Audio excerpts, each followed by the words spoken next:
Ballot paper সংক্রান্ত সিদ্ধান্তে পক্ষপাতিত্ব এবং নির্বাচন কমিশনের নিরপেক্ষতা নিয়ে গভীর শঙ্কা প্রকাশ করে নির্বাচন কমিশন ভবন ঘেরাও করেছে বাংলাদেশ জাতীয়তাবাদী ছাত্রদল। রোববার ১৮ জানুয়ারি পূর্ব ঘোষিত কর্মসূচির অংশ হিসেবে সকাল থেকেই সংগঠনটির নেতাকর্মীরা ইসি ভবনের সামনে জড়ো হন। প্রতিবাদী স্লোগান ও ক্ষোভে মুখর হয়ে ওঠে পুরো এলাকা। ছাত্রদলের অভিযোগ, একটি বিশেষ রাজনৈতিক গোষ্ঠীর অনৈতিক প্রভাবেই নির্বাচন কমিশনের গুরুত্বপূর্ণ সিদ্ধান্তগুলো নেওয়া হচ্ছে।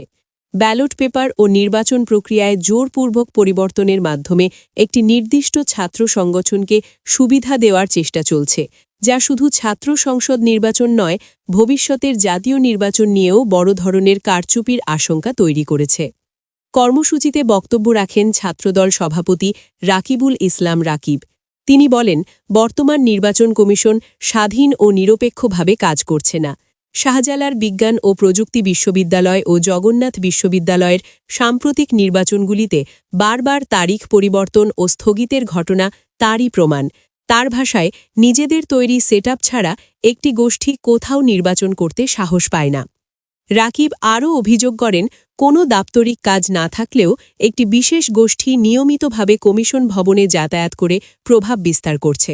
তিনি দাবি করেন, চট্টগ্রাম বিশ্ববিদ্যালয় ও জগন্নাথ বিশ্ববিদ্যালয় সহ বিভিন্ন ছাত্র সংসদ নির্বাচনে সাধারণ শিক্ষার্থীদের সমর্থনে ছাত্রদল ভালো ফল করায় সেই অগ্রযাত্রা ঠেকাতেই কমিশনকে ব্যবহার করা হচ্ছে। ঘেরাও কর্মসূচি ঘেঁকে পোস্টাল ব্যালট সংক্রান্ত বিতর্কিত সিদ্ধান্ত প্রত্যাহার, কমিশনের স্বাধীনতা নিশ্চিত এবং বিশেষ রাজনৈতিক হস্তক্ষেপ বন্ধের দাবি জানানো হয়। দাবি মানা না হলে আরও কঠোর আন্দোলনের হুঁশিয়ারি দেয়